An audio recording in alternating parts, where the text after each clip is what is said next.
Well, welcome back, everyone, and thank you so much for joining me tonight as we continue reading on to what I consider the actual beginning of the book itself, uh, chapter 10 of The Voyage. I just want to thank everyone for coming out. Appreciate each and every one of you, and I hope that I am just a part of a good part of your day, a good part of your night.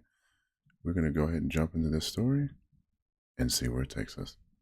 Chapter 10 of Treasure Island, The Voyage. All that night we were in a great bustle, getting things stowed in their place, and boatfuls of Squire's friends, Mr. Blandley and the like, coming off to wish him a good voyage and a safe return.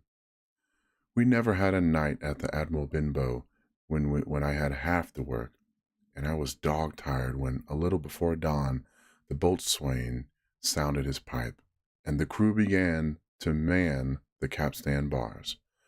I might have been twice as weary, yet I would not have left the deck, as all was so new and interesting to me.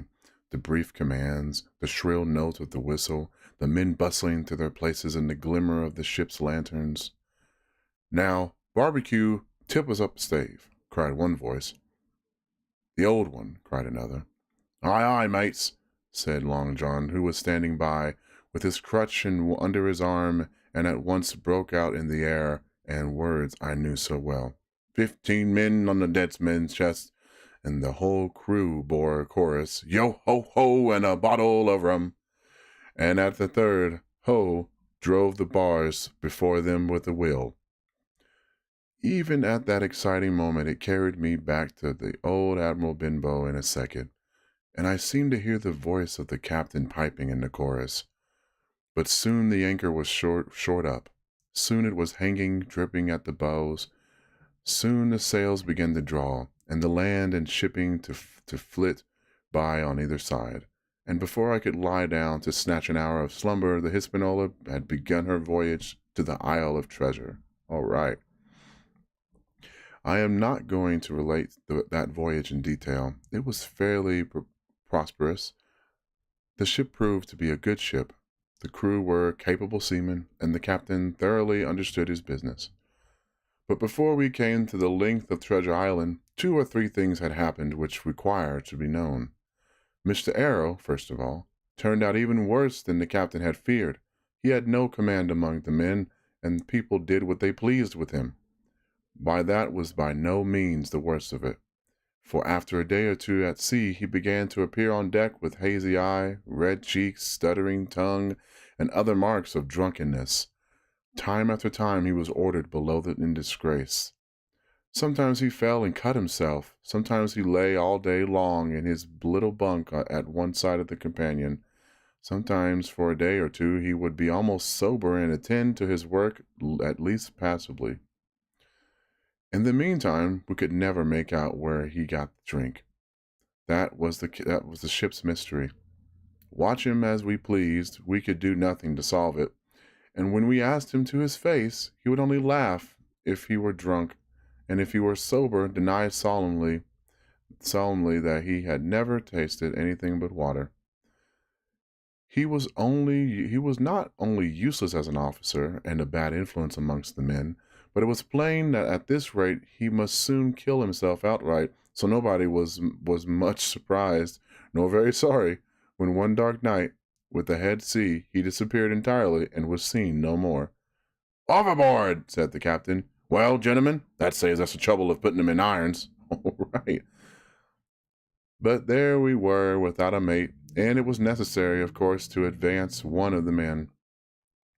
The boatswain, Job Anderson, was the likeliest man aboard, and though he kept his old title, he served in a way as mate.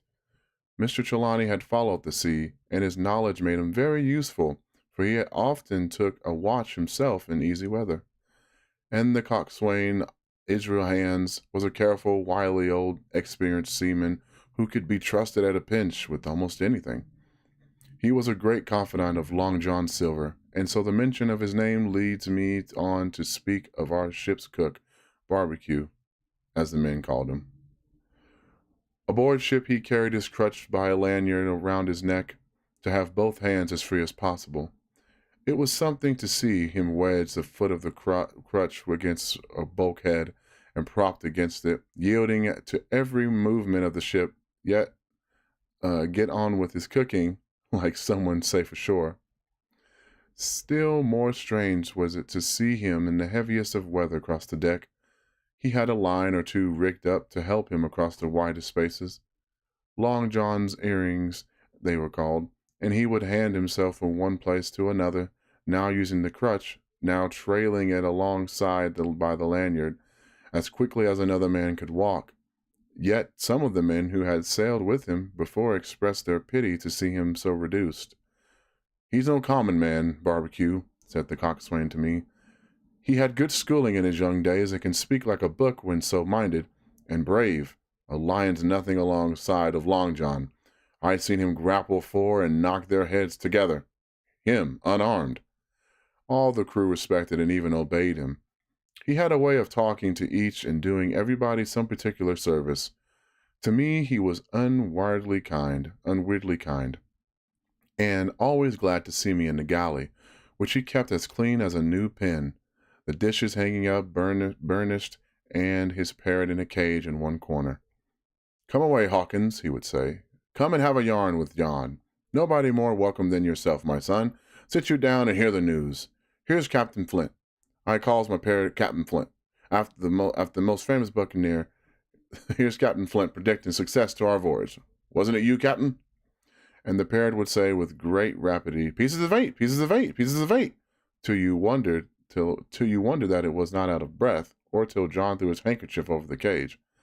"Now that bird," he would say, "is maybe 200 years old, Hawkins. They can live forever mostly, and if anybody's seen more wickedness, it must have been the devil himself. She sailed with England, the great Captain England, the pirate. She's been at Madagascar, and at Malabar, and at Surinam, and at Providence, and at Portobello. She was at the fishing up of the wrecked plate ships. It's there she learned pieces of eight, and little wonder, 350,000 of 'em, Hawkins. She was at the boarding of the Viceroy of the Indies out of Goa, she was, and to look at her you would think she was a baby. But you smelt powder, didn't you, Captain?" "Send by to go about," the parrot would scream. She's a handsome craft, she is," the cook would say, and give her sugar from his pocket, and then the bird would peck at the bars and swear straight on, passing belief for wickedness. "There," John would add, "you can't touch pitch and not be mucked, lad. Here's that poor old innocent bird of mine, swearing blue fire, and none the wiser, you may lay to that. She would swear the same in the manner of speaking before a chaplain." And John would touch his forelock with a solemn way he had that made me think he was one of the best men. In the meantime, the squire and Captain Smollett were still on pretty distant terms with one another. The squire made no bones about the matter. He despised the captain. The captain, on his part, never spoke but when he was spoken to, and then sharp and short and dry, and not a word wasted. He owned, when driven in a corner, that he seemed to have been wrong about the crew, that some of them were as brisk as he wanted to see, and all behaved fairly well. As for the ship, he had taken a downright fancy for her. "She'll lie a point nearer the wind than a man has a right to expect of his own unmarried wife, sir. But," he would add, "all I say is, we're not home again, and I don't like the cruise." The squire at this would turn away and march up down the deck, chin in the air. "A trifle more of that, man," he would say, "and I shall explode." We had some heavy weather, which only proved the qualities of the Hispaniola. Every man on board seemed well content, and they must have been hard to please if they had been otherwise, for it is my belief there was never a ship's company so spoiled since Noah put to sea. Double grog was going on the least excuse. There was duff on odd days, and as for instance, if the squire heard it was any man's birthday, and always a barrel of apples standing broached in his waist for anyone to help himself that had a fancy. "Never knew come of it yet," the captain said to Dr. Livesey. "Spoil for forecastle hands. Make devils, that's my belief." But good did come of the apple barrel, as you shall hear, for it had not been for that, we should have been no note of warning, and might all have perished by the hand of treachery. This was how it came about. We had to run up the trades to get wind of the island we were after. I'm not allowed to be more plain, and now we were running down for it with a bright lookout day and night. It was about the last day of our outward voyage by the largest computation, some night that day, or at latest before noon of the morrow. We should sight the treasure island. We were heading SSW and or south or south, yeah, southwest, and had steady breeze abeam in the quiet sea. The Hispaniola rolled steadily, dipping her bowsprit now and then with the waft of spray. All was drawing low and aloof. Everyone was in the bravest spirits because we were now so near an end for the first part of our adventure. Now, just after sundown, when all my work was over and I was on my way to my berth, it occurred to me that I should like an apple. I ran on deck. The watch was all forward looking out for the island. The man at the helm was watching the luff of the sail and whistling away gently to himself, and that was the only sound excepting the swish of the sea against the bows and around the sides of the ship. And I got bodily into the apple barrel and found there was scarce an apple left, but sitting down there in the dark, what with the sound of the waters and rocking movement of the ship, I had either fallen asleep or was on the point of doing so, when a heavy man sat down with a clash close by. The barrel shook as he leaned his shoulders against it, and I was just about to jump up when the man began to speak. It was Silver's voice, and before I heard a dozen words, I would have not shown myself for all the world, but lay there, trembling and listening, in the extreme fear and curiosity. For from these dozen words I understood that the lives of all the honest men aboard depended upon me alone. Oof, okay.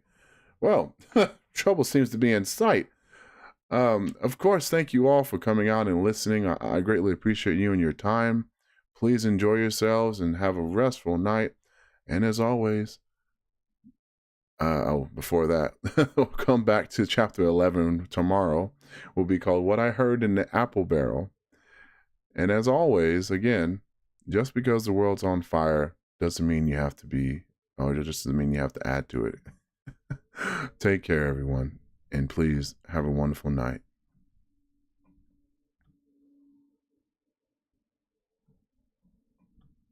Have a wonderful night.